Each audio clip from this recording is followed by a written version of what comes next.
A Voz dos Açores, com Graça Castanho.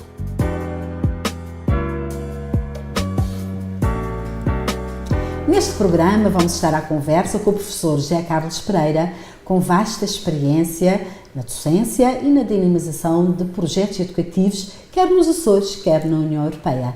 É detentor de um doutoramento em Educação na área da metodologia do ensino da língua portuguesa.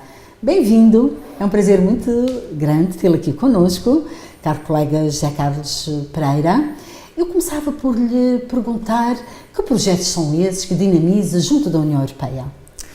Muito bem, em primeiro lugar gostaria muito de agradecer este convite, que aceitei com muita simpatia, porque já não é a primeira vez que trabalhamos juntos, portanto a doutora Graça foi minha orientadora de doutoramento e já conheço o seu trabalho e acompanho o seu trabalho que faz não só na Universidade dos Açores, mas noutros projetos.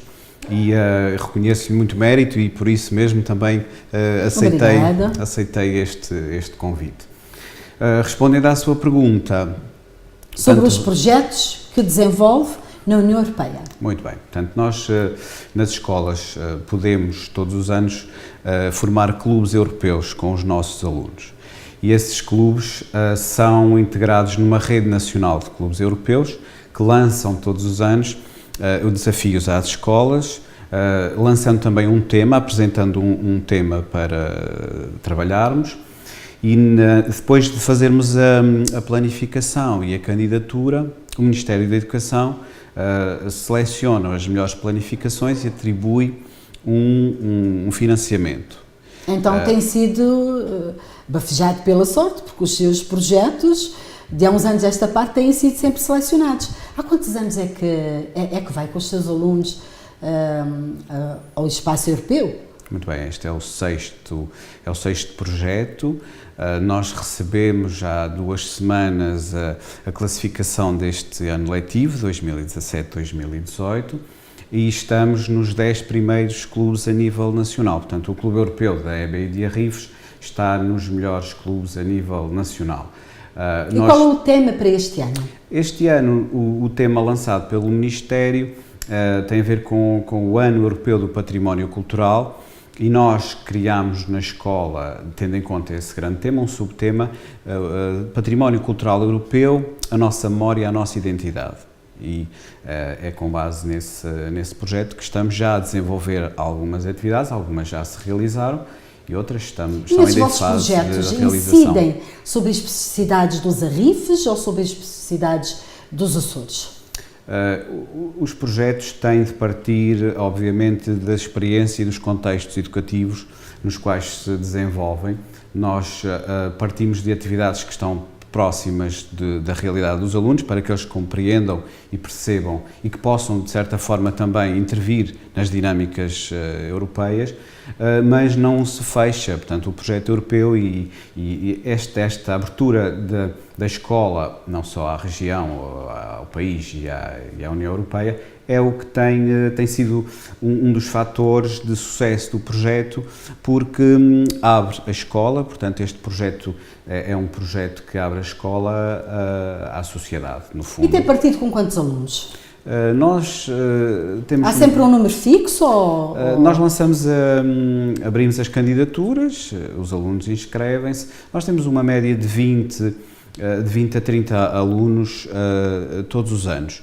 Temos um núcleo fixo, que nós chamamos os repórteres europeus, que são os responsáveis pela elaboração das reportagens, entrevistas, algumas notícias que vão saindo não só na comunicação social regional, mas também nos boletins informativos do Ministério da Educação. Os nossos repórteres europeus são 6 e são esses que nos acompanham para todas as atividades. Mas os alunos vão crescendo e vão sendo substituídos nas escolas. Do conjunto de pessoas que saem da escola no âmbito desse projeto, certamente também há docentes. Ou o colega sai sozinho? Não, nós temos... Eu sou o coordenador, portanto eu sou o responsável pelo projeto, mas como qualquer projeto não vive de uma só pessoa, nem não se consegue. Então eu tenho de arranjar colaboradores, lanço desafios aos outros colegas, os que se identificam com o projeto e que também têm alguma vontade para este tipo de trabalho, portanto, associam-se, e nós temos tido sempre colegas que se envolvem. Eu este ano estou com a professora Ana Pacheco, que é uma professora de francês, que tem muita experiência também a nível de projetos internacionais, nomeadamente o Erasmus, e são esses professores que fazem parte também do nosso clube e que fazem com que ele funcione. E vão para que cidade ou cidades? Vão sempre para o mesmo sítio? Não, nós temos todos os anos, tendo em conta o tema, escolhemos um país diferente. Nós já fomos, por exemplo, aos países que têm instituições europeias, nomeadamente a Bélgica e a França, já fomos ao Parlamento Europeu a Bruxelas e também a Estrasburgo. Neste caso, com o apoio dos eurodeputados, que nos convidam para visitar essas instituições europeias. Mas também já fomos a Londres, fomos o ano passado a Varsóvia, a Polónia, já fomos a Paris, e este ano vamos em maio, portanto estamos precisamente a tratar desse projeto. Vamos com um grupo de alunos a Valência, porque o nosso parceiro internacional este ano é uma escola espanhola de Valência, e nós vamos visitá-los no final de maio. Vamos apresentar o trabalho que estamos a desenvolver aqui aos nossos parceiros espanhóis, e eles apresentam o trabalho que estão a fazer lá dentro do tema Património Cultural Europeu.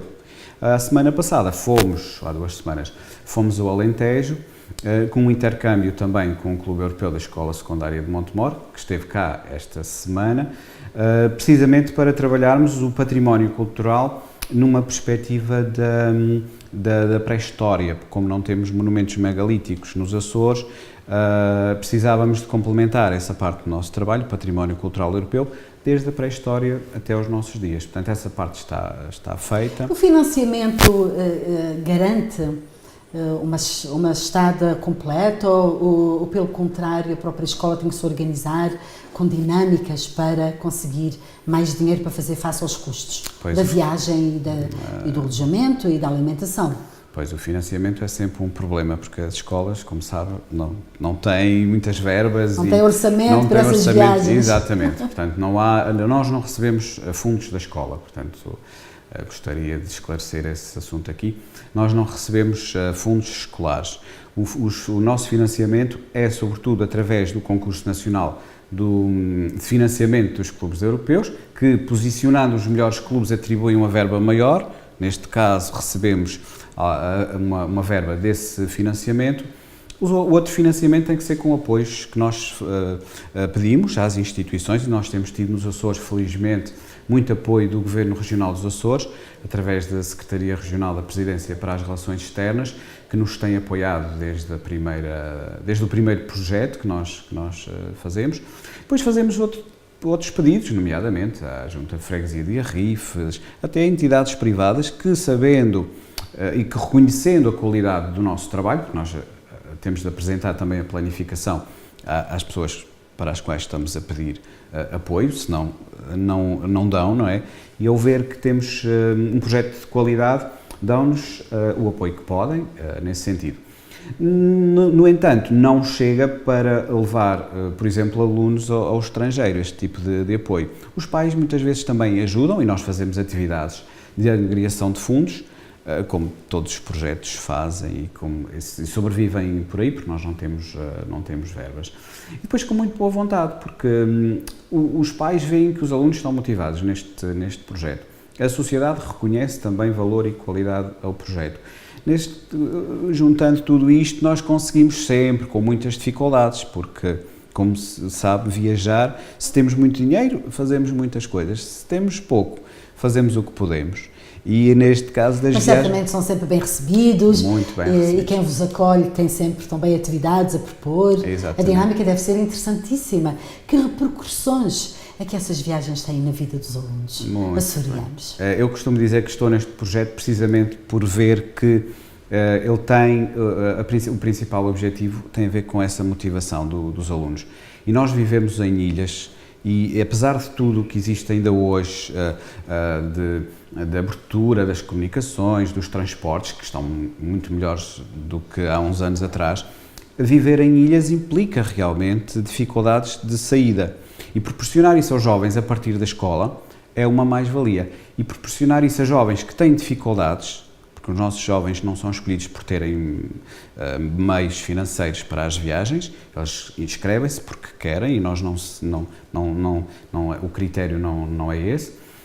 E proporcionar viagens deste tipo a jovens dos Arrifes, sair dos Arrifes para Varsóvia, por exemplo, é uma experiência muito gratificante. E ver que eles aprendem nestas viagens, não só a língua, neste caso que desenvolvem competências linguísticas, mas desenvolvem outras competências sociais, por exemplo, nos intercâmbios com outros jovens e com outros colegas, e o que aprendem nos sítios. Porque sair de uma ilha para ir para o centro da Europa, onde se decidem as principais políticas europeias, é um grande salto. E com cidades lindíssimas, desenvolvidas, com horizontes muito mais alargados, certamente. Exatamente. Então os Arrifes têm vindo a beneficiar desses projetos? Eu julgo que sim, eu não sou a pessoa indicada para dizer isso, mas também não posso ser humilde ao ponto de dizer que não. Eu acho que as famílias sentem essa diferença nas suas crianças? Sentem e agradecem. E é esse reconhecimento que nós vemos depois quando os entregamos aos pais no final das viagens, que é sempre um momento muito emotivo para nós, porque para já estamos a entregar os filhos que estiveram connosco à nossa guarda durante algum tempo.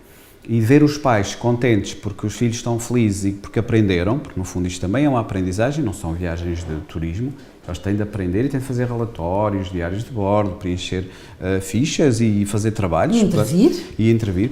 Oralmente. Exatamente. Eles veem que eles aprendem com isso e reconhecem. E é esse reconhecimento dos pais e dos alunos que nos dá força para continuar, porque é muito cansativo, as pessoas não sabem, ou se calhar não imaginam que acompanhar alunos ao estrangeiro, para além de uma semana? Sim, depende. Basicamente uma semana. 5 a 7 dias.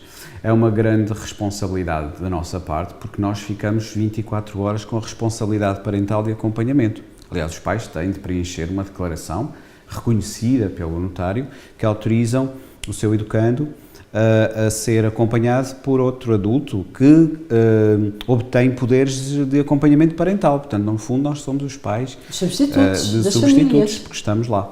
E é uma grande responsabilidade e até agora tem corrido muito bem e os pais reconhecem que foi uma mais-valia para os seus filhos.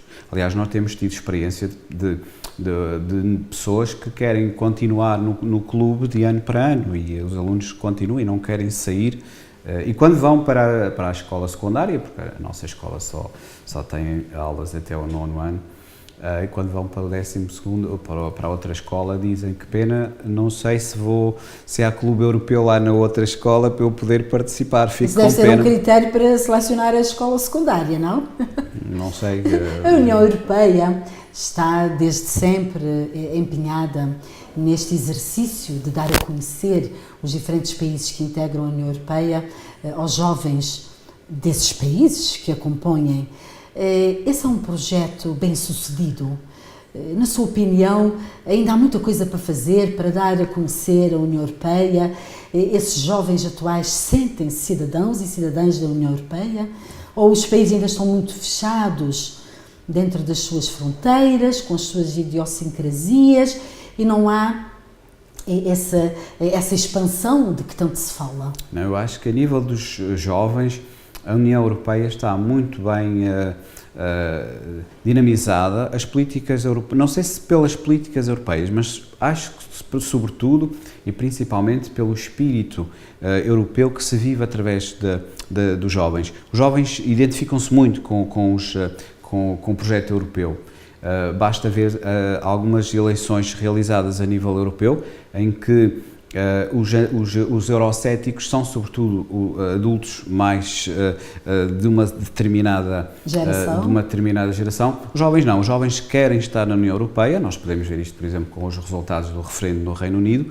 Os jovens são os que querem permanecer e os que querem ficar. Não queriam o Brexit de maneira nenhuma. Sim, geralmente são os jovens que têm essa vontade de permanecer. Eu vi isso o ano passado na Polónia. Nós fomos participar numa parada chamada Parada Schuman, com jovens de todos os países da União Europeia, e nós fomos representar Portugal, porque fomos escolhidos, quase todas as escolas apresentaram projetos, e eles escolheram, o Ministério escolheu 5 projetos, e o nosso foi escolhido, e eu fui com a colega Dora, e com 2 alunos a Varsóvia participar na Parada Schuman, e os jovens vivem intensamente os ideais da União Europeia. Sentem e emocionam-se com a bandeira. Exatamente. Muito bem, eu acho que nesse aspecto é preciso que eles não se desiludam e que as políticas sejam realmente bem articuladas para que eles acreditem no projeto, e isso muitas vezes não é bem passado, essa informação. Eles ainda estão numa idade em que acreditam, nem sempre têm a consciência dos problemas que têm acontecido ao nível da União Europeia e das políticas e da falta de representatividade dos países, porque no fundo os países maiores são os que imperam e impõem as suas políticas. Qual é a sensação de acompanhar a União Europeia nos últimos 6 anos? Tem havido alguma evolução? O colega tem sentido que se faz esse esforço para aproximar a União Europeia dos diferentes povos, ou comunga daquela facção que critica a União Europeia, que se tem vindo a afastar dos países mais pobres, mais periféricos, digamos assim? Em 6 anos eu acho que houve diferenças, sobretudo nos últimos 2 anos e para os outros 4. Nós tivemos a crise, os problemas com os países que tiveram assistência, como Portugal, e nessa fase houve uma descrença não só dos jovens, mas também da própria sociedade, porque são as pessoas que estão a passar por isso, são as famílias que estão a passar por muito desemprego e por essas dificuldades.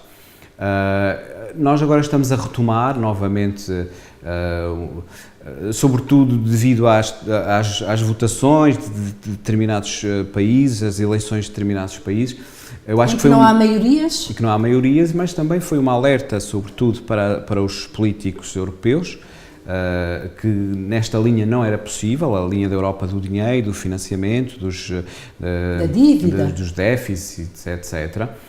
Neste momento acho que há uma preocupação de abrir a Europa à sociedade e chamar o projeto europeu para os cidadãos e não para os mercados. Neste momento, sente nessas viagens neste momento, essa mudança de paradigma e de clima? Sim, nós neste momento, assim, há 2 ou 3 anos atrás não se via esse tipo de trabalho. A Europa estava deprimida, mas virada sobretudo para as questões económicas, e o projeto europeu deixou de ser Comunidade Económica Europeia e passou a Comunidade Europeia precisamente para não se centrarem as questões europeias na parte económica.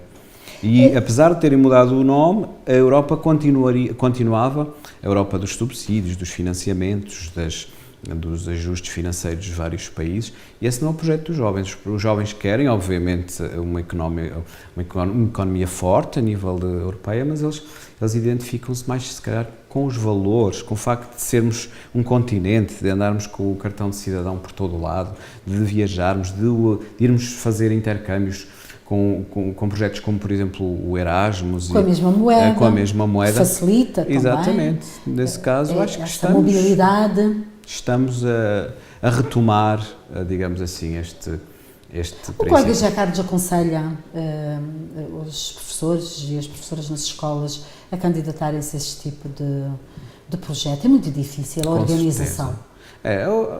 Os projetos europeus, como lidam com dinheiro europeu e com fundos europeus, são muito avaliados. Ao contrário do que se possa pensar, participar num intercâmbio ou num projeto Erasmus, por exemplo, é difícil fazer a candidatura porque obedece a princípios muito rígidos. Nem todas as candidaturas são aprovadas. E todo o financiamento, não só do Erasmus, mas como este meu projeto, por exemplo, eu tenho de prestar contas públicas de tudo, onde é que foi o dinheiro, como é que foi gasto, e há pessoas que não têm, se calhar, essa apetência para fazer as candidaturas e estarem a trabalhar nesse sentido. Agora, eu aconselho todas as escolas e todos os professores a participarem em projetos internacionais, projetos europeus. E é uma pena que os Estados Unidos e o Canadá, nomeadamente as nossas comunidades, e no Brasil e na Bermuda, não estejam abertas a essa possibilidade de se candidatar a este tipo de projeto. Porque a União Europeia, de há uns anos a esta parte, abriu também essa possibilidade a outros continentes.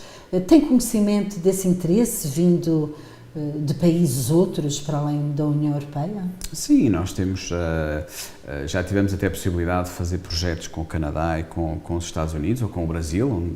Mas já se concretizou algum? Não tenho, ainda não fiz nenhum projeto nesse sentido com alunos, fiz noutro contexto da formação. Mas neste momento estamos centrados na Europa, porque a Europa, os jovens são europeus, são cidadãos, são portugueses, e nós temos centrado a nossa ação, nos nossos projetos na União Europeia. Mas já tivemos convites e sabemos que há projetos que são financiados para as nossas comunidades, por exemplo, Santa Catarina, para Toronto, há também projetos europeus que prevêem intercâmbio com o Canadá, portanto há financiamento específico. Há financiamento específico e sabe perfeitamente, portanto foi diretora regional das comunidades e que fez um trabalho muito interessante nessa aproximação das comunidades aos Açores e vice-versa, mas neste momento estamos centrados só na Europa. Quem sabe, se calhar no próximo ano, um projeto para Santa Catarina ou para Rio Grande do Sul, Toronto, Santa Boston, Catarina que está a celebrar 270 anos precisamente. Da presença açoriana. Exatamente. Em terras sulistas, não é? No Brasil. Falou aí nessa sua vertente de formador. Que formação é que faz? Qual é o seu público-alvo nessas formações? Eu dou formação a professores, portanto sou formador de professores na área da metodologia do ensino da língua portuguesa, mas também na área de metodologia e desenvolvimento de projetos educativos, que foi o tema do meu mestrado, que tirei também na Universidade dos Açores, portanto eu tirei toda a minha formação académica na Universidade dos Açores. E essa é a minha área de formação com docentes. Então, projetos no âmbito do mestrado e língua portuguesa, ensino, metodologia e ensino da língua portuguesa no doutoramento. Muito bem. Portanto, associei o mestrado ao doutoramento e dou formação na área de projetos de promoção da leitura e promoção da nossa língua, atividades que facilitem a aprendizagem da língua portuguesa através da leitura. Portanto, e como sabemos... E como estamos a leitura nos Açores? Lembro-me que no trabalho, na tese do doutoramento, havia um estudo sobre a situação, o estado da arte aqui nos Açores, no que diz respeito à leitura. Aliás, o meu trabalho foi precisamente os hábitos de leitura dos estudantes aqui na região autónoma dos Açores. Nós fizemos 1.600 questionários em todas as ilhas e concluímos que não estávamos muito longe do que se passava a nível nacional, embora houvesse algumas variáveis que nos colocavam um pouco abaixo da média nacional. Sobretudo na motivação ao longo dos ciclos. Portanto, os nossos alunos do primeiro ciclo estavam mais ou menos ao mesmo nível do nacional, mas como se lembra, essa motivação iria decaindo, ao contrário do que se prevê, não é? No fundo, eles estão na escola, deveriam melhorar. E na altura também havia a dificuldade de acesso a determinado tipo de literatura, aos livros, porque cá nos Açores não havia a dinâmica das redes de bibliotecas escolares ainda, nem o Plano Nacional de Leitura ou o Regional ainda não existiam. Essas variáveis que foram sendo introduzidas nos Açores pelos sucessivos governos regionais, da rede de bibliotecas escolares, do Plano Regional de Leitura, têm feito a diferença. O colega José Carlos, que anda no terreno e que até já fez parte do Plano Regional, nós já fizemos parte do Plano Regional de Leitura, sente que que se tem conseguido motivar mais para o livro, para a leitura? Sim, criando mais hábitos de leitura junto das nossas crianças? Há uma evolução nesse sentido e há um trabalho que é meritório, que a Direção Regional da Educação faz ao nível da promoção da leitura, nomeadamente nas bibliotecas escolares, no Plano Regional de Leitura, numa apropriação maior do Plano Nacional de Leitura, que não se fazia também no início, aqui na região autónoma dos Açores. Há um trabalho que está a ser feito e que é meritório, mas repare que nós estamos a trabalhar numa área, que é a área da leitura, que tem muita concorrência com as tecnologias, com os iPads, com os telemóveis. A partir dos quais as crianças também leem? Exatamente. Fazem outro tipo de leitura? Muito bem. Eu, na minha tese, tentei ver se realmente se os jovens utilizavam as tecnologias para ler. Infelizmente foi uma variável muito negativa, porque eles utilizavam as tecnologias para tudo menos para ler. Utilizavam para os jogos, para os vídeos e para as redes sociais, sobretudo para os jogos e para os vídeos. Ao nível da leitura, poderia haver uma dinâmica maior para utilizar as tecnologias para fazer leitura literária, por exemplo. Porque nós podemos dizer que ler textos nas redes sociais é ler, não é? No fundo, eles estão a ler. Eles precisam de competências leitoras na mesma. Eles e elas. Exatamente. Precisam. O colega José Carlos acha que os avanços tecnológicos avassaladores de alguma forma prejudicam a prática da leitura do livro físico, sim, papel? Sem dúvida. Desse suporte. Os jovens estão, neste momento, utilizam as tecnologias para tudo. E um jovem sem telemóvel, eu vejo isso, por exemplo, nos meus projetos, se esquecem do telemóvel, ou se não sabem momentaneamente onde é que está o telemóvel, entram quase em pânico, não é? O telemóvel é um instrumento precioso para os jovens. Infelizmente, o livro não é visto com esse carinho, digamos assim. Posso não levar o livro, mas o telemóvel tem... Acha então que a literatura tem uns dias contados? Não tenho essa ideia. Vejo que há alunos que gostam muito de ler, que são leitores hábeis, que são leitores quase viciados na leitura. Vamos continuar a ter o livro não vai desaparecer. Agora há outras coisas. Pode aparecer em formato digital, os e-books. Sim, para terminar... As escolas já estão a investir nessa área? Sim, nós temos livros. O meu manual adotado na minha escola, um manual adotado de uma editora, tem um manual digital, portanto os alunos podem fazer download da aplicação e colocar o manual no telemóvel ou no iPad para fazer os trabalhos. Isso é importante porque também dá conta da evolução dos tempos e dessa tentativa de acompanharmos e de não usarmos tanto papel, que acaba por ser prejudicial ao ambiente. Eu sei que o colega José Carlos é pai, um pai muito orgulhoso da sua filha. Ter sido pai e ser pai, de alguma forma, interfere nas funções da docência? Isso mudou a maneira como encara os seus alunos, as suas alunas, no tratamento, em algum cuidado especial?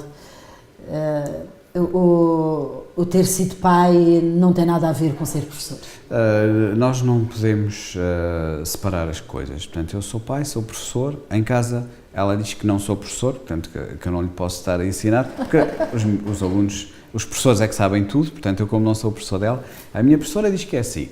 Então vá, faz como... E as professoras e os professores é que mandam. Exatamente.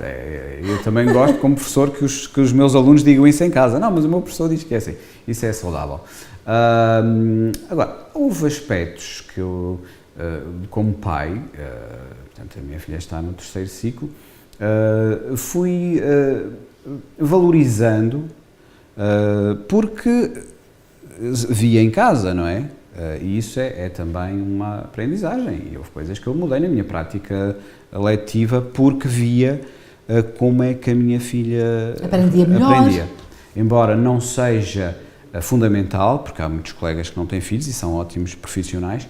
Acho que é uma aprendizagem, exatamente. E os nossos alunos, as nossas alunas não acabam por ser os nossos filhos, as nossas filhas, São os nossos de alguma filhos, forma. Exatamente. Às vezes digo, eu não estou aqui para fazer amizade com vocês, quero que vocês me respeitem e que aprendam aquilo que eu estou a ensinar. Mas tivemos uma relação mais próxima, de proximidade, com alguns afetos, porque nós vivemos numa sociedade onde muitas vezes não temos afetos, e eu venho de uma escola que tem alguns problemas sociais, e isso posso dizer aqui, porque todas elas, todas elas.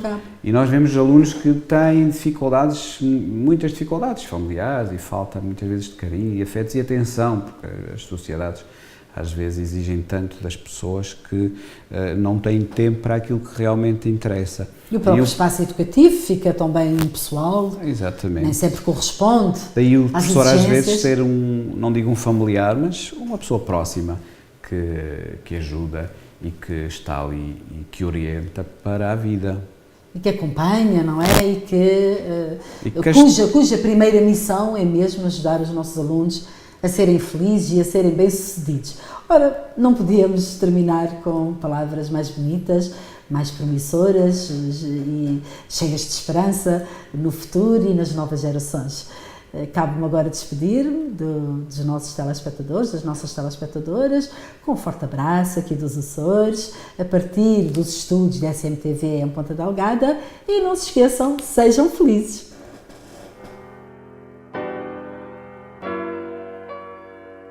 A Voz dos Açores, com Graça Castanho.